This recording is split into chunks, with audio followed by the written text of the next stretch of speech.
Elvis should never have been married. He loved femininity. He just was not meant to be married because he was supposed But he to have said, the women. colonel said, you know, that you got an image to keep up. And he said, you've been with her for a while, and she's not a lot girl of people, anymore, right, yeah. and she's not a little girl, and the people know it. And he said, this is a good time.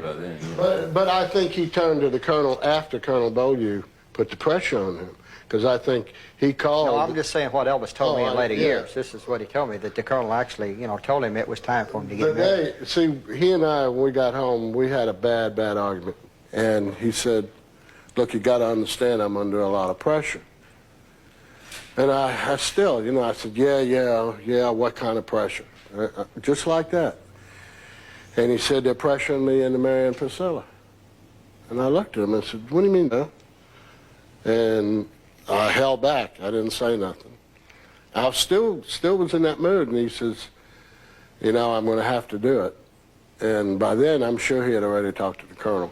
Let's face it, from the time Elvis became famous until the very end, he never, at any point, stopped seeing other women, including with Priscilla. Exactly. Never stopped. He was having her around when he wanted her around, see?